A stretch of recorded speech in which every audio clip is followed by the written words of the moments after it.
Всем привет, друзья! Вы в настоящем моменте, меня зовут Виталий. В сегодняшнем видео я хочу вам показать Киев в нескольких его центральных локациях. Киев отмечает День города, хотя официально никаких праздников не объявлено.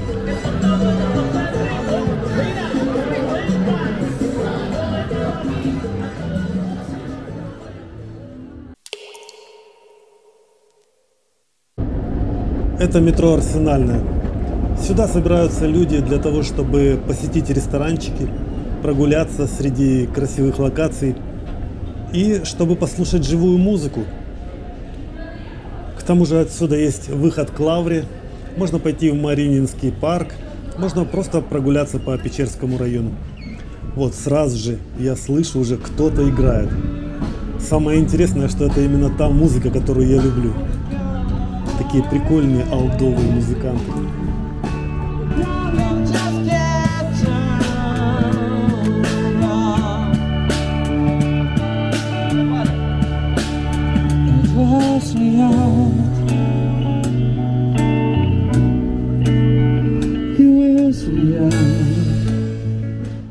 А это огромный фудкорт, который построили достаточно недавно на месте завода «Арсенал».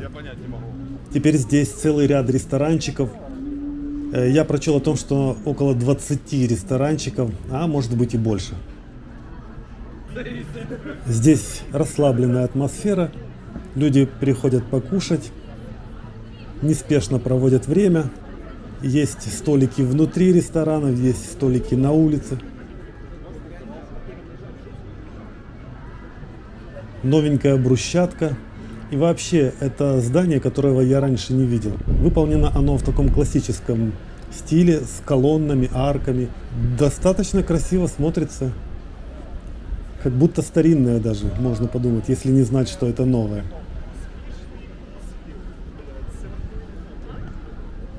В таких местах интересно смотреть на людей. Кто-то ест просто на лавочке картошку фри из Макдональдса. Кто-то пришел сюда с детьми, кто-то катается на велосипеде, глазеет на людей.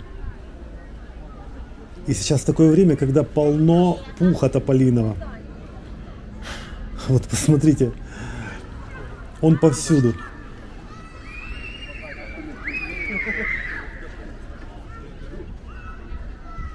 Это довольно длинный фудкорт по обе стороны дороги. Потом перейду на другую сторону, покажу вам еще ту часть. А в этой части интересно посмотреть на фонтан. Подземный фонтан и, конечно же, дети, которые в нем купаются. Это любимое развлечение для детей. На улице сейчас уже достаточно жарко, плюс 27, наверное, но есть прохладный ветер. Поэтому я не знаю, куда смотрят родители, которые позволяют своим детям промокать насквозь в фонтане. Люди отдыхают на газонах и даже собачки. Такие вот самые счастливые существа в мире, которых ничего не волнует.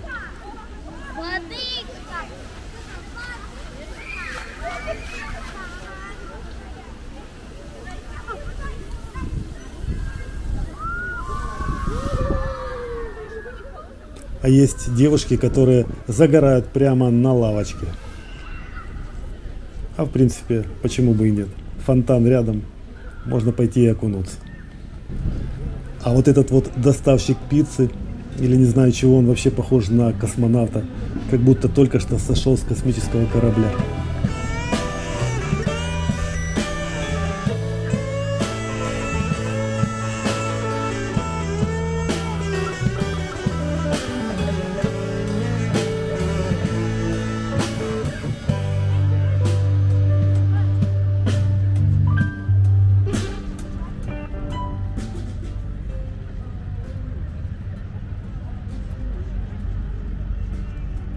Мне кажется, байкеры приезжают в такие места специально, чтобы покрасоваться. Они ставят свои мотоциклы как на выставке, сами сидят на них или рядом ходят и такие гордые собой. Вообще мотоциклы — это такой вид транспорта, только летний. Прогулочный вид транспорта и выпендрежный, можно еще так вот назвать. Куда ты на нем поедешь зимой, когда холодно или в дождь? Это мне мало понятно. Ну а вот погонять по улицам Киева, конечно, это именно то, зачем мотоциклы себе и покупают байкеры.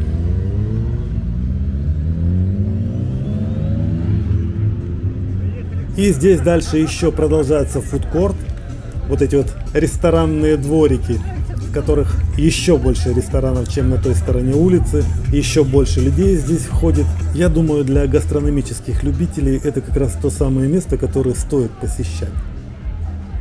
Смотреть на людей, как они едят, конечно, интересно, но гораздо интереснее самому чего-нибудь поесть. Вот посмотрите, какие мраморные вазы. Атмосфера непринужденного обжорства в перерывах между бомбежками. И это я не шучу, это в самом деле сейчас такая наша реальность в Киеве.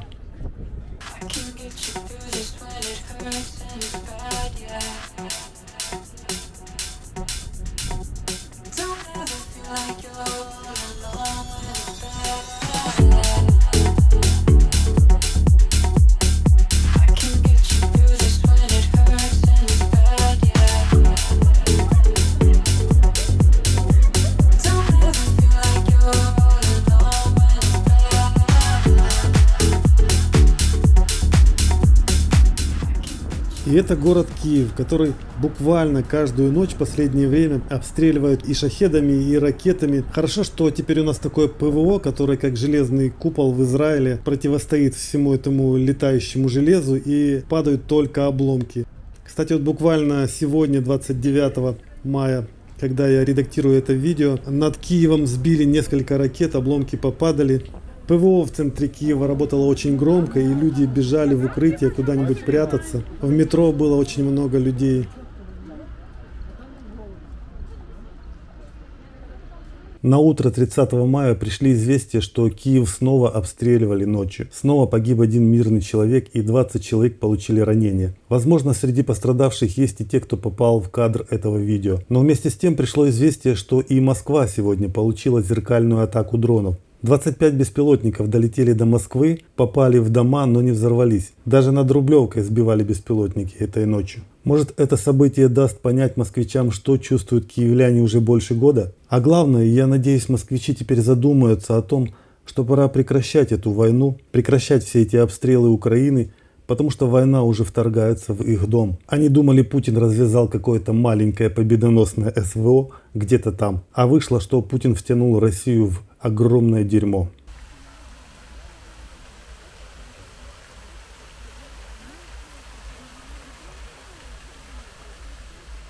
А я тем временем попытался пройти в Марининский парк, и в сам парк мне удалось зайти, но не дальше.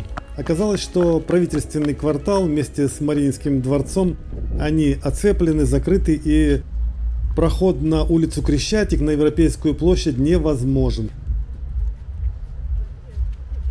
Поэтому я пошел в обход вокруг правительственного квартала, наткнулся на какие-то танки разбитые российские. Но на самом деле, конечно, было бы гораздо быстрее, если бы я поехал на метро.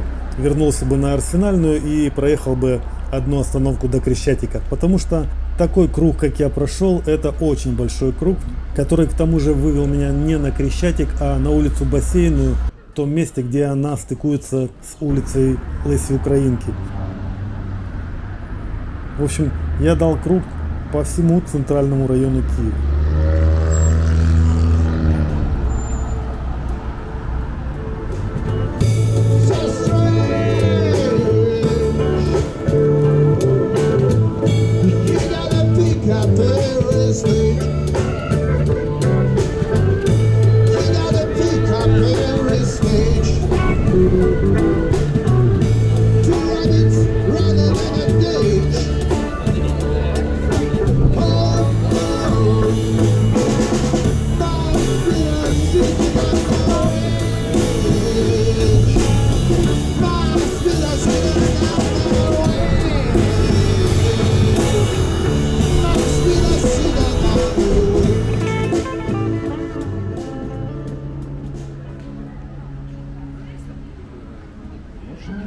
По количеству людей сразу видно, что Владимирская горка и пешеходный мост через Крещатый Яр – это самые популярные места в Киеве на праздники и вообще на выходные дни. где можно прогуляться от Мариинского парка до Владимирской горки и дальше до фуникулера. И все это с прекрасным видом на Днепр. Кроме того, я заметил, что самое большое количество музыкантов именно здесь. И по ту сторону моста, и на этой стороне. Кстати, попробуйте угадать, что за песня по первым аккордам. Мне сначала показалось, что это Аделаида Бориса Гременщикова.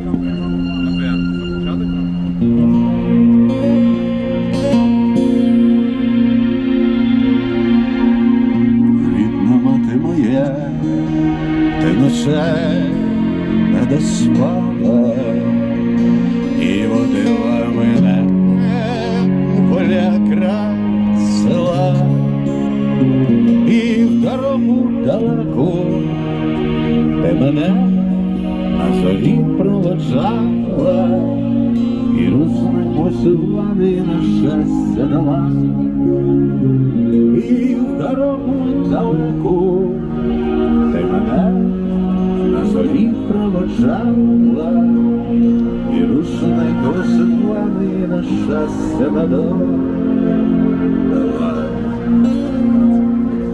В небо світе розтанеться доріжка, і квітучі лани, солов'ї і гаї, і твоя зрадлива материнська ласкава усмішка, і засмучені очі хороші такі. Мне кажется, что в Киеве случайно повстречать какого-то своего знакомого человека можно только в центре. И только вот в такие дни, когда весь Киев выходит сюда для того, чтобы прогуляться по самым центровым местам. Это я говорю почему? Потому что сейчас вижу, вот идет навстречу Илья Сергеевич, тоже блогер, мой друг и коллега. Я когда-то заходил к нему в кофейню на Щусева и пил у него там кофе, который называется Эфиопия. Нигде больше такого кофе не пробовал. Этот мост официально называется велосипедно-пешеходным. Хотя в народе его называют мостом Кличко, потому что именно Кличко его построил. Не сам, конечно, не своими руками, а за время его мэрства. И, как утверждает сам Кличко, этот мост хотели построить еще 100 лет назад. То есть он здесь напрашивался уже давно, и вот только ему удалось его построить. И еще этот мост называют стеклянным мостиком, потому что у него есть стеклянные элементы. По бокам перила стеклянные, и есть несколько стеклянных вставок внизу, прямо вот под ногами. Но эти стеклянные вставки, они не такие, как у известных китайских мостиков на большой высоте в горах, где просто страшно ходить, потому что там стекло очень прозрачное. А здесь стекло мутное и вставки небольшие, поэтому, в принципе, не создается впечатление какой-то опасности. Хотя я заметил, что некоторые люди все-таки переступают эти вставки, обходят их стороной, и им не кажется безопасным по ним ходить.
Ніколи не розказуй мені, хто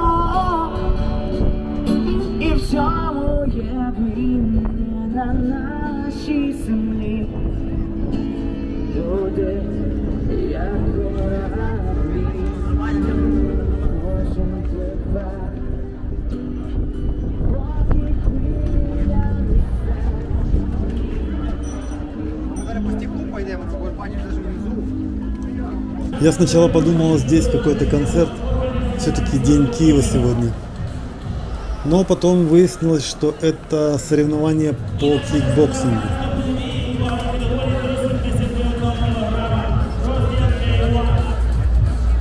Запрошуємо суддю Сергія Хрехтолави, який буде обслуговувати цей бій.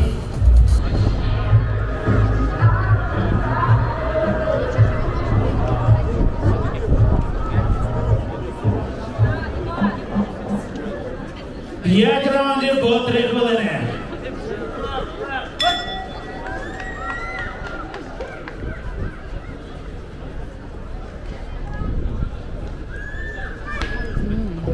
В общем, кому что, а народу подавай хлеба и зрелищ. Ну, лично мне, честно говоря, нравятся немножко другие зрелища, поэтому я пойду дальше. Where is the line between dreaming and feeling blue? It's 4 o'clock in the evening. I haven't left my room, but the truth is, if I'm honest, I feel stuck here in the middle. Am I one of those crazy people? Should I stay here or should I let go?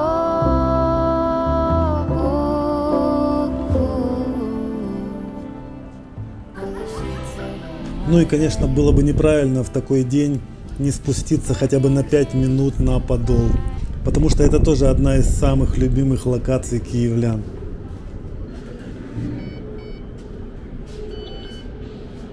Кстати, проезд на фуникулере стоит столько же, сколько в троллейбусах и метро – 8 гривен.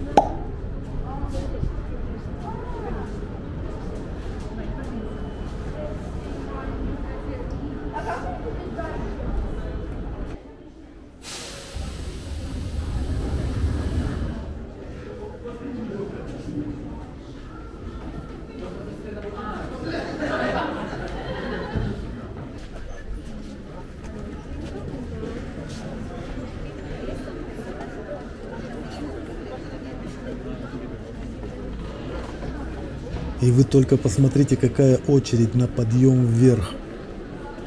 Конечно, вниз можно и пешком спуститься, но вверх гораздо труднее.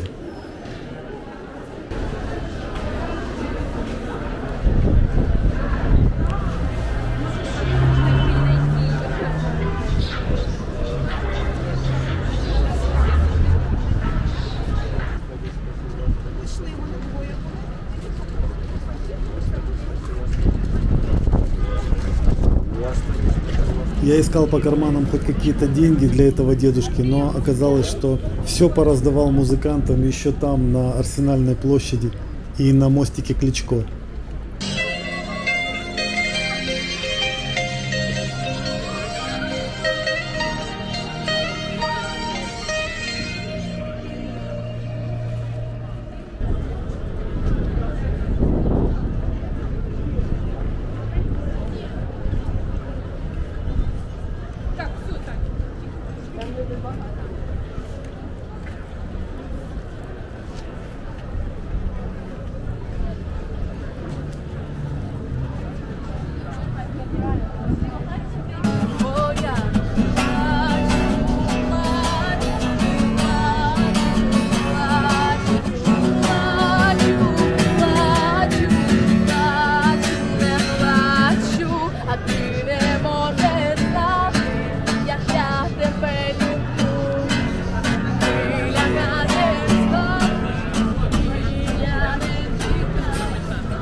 А здесь я думал, что парень просто поет песню под гитару, а оказывается это запись клипа, и я, по-моему, испортил им картинку, когда подошел сзади.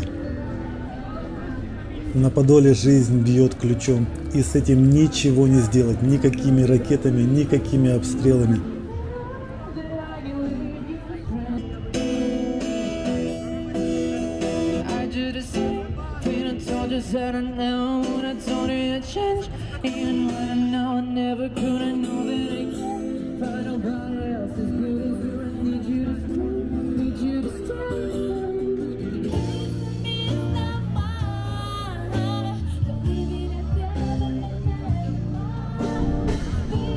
Очередь на колесо обозрения. Это же надо какая длинная. В будний день оно просто в холостую крутится. Никого не загонишь. А сейчас...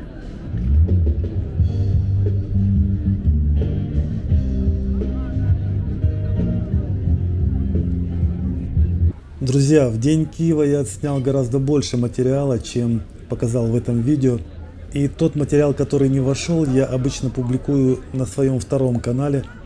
Там я публикую эти видео без комментариев, просто как лайв видео. Этот мой канал называется Xland. Я оставлю ссылку в описании под этим видео. Если вы захотите, вы сможете там более детально поприсутствовать в этих местах, которые вам показывал сегодня. К тому же там есть подборка наших старых видео с дрона.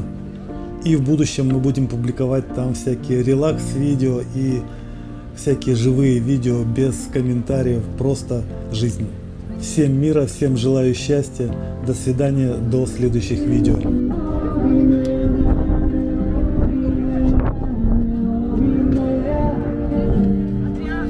Твоя весна.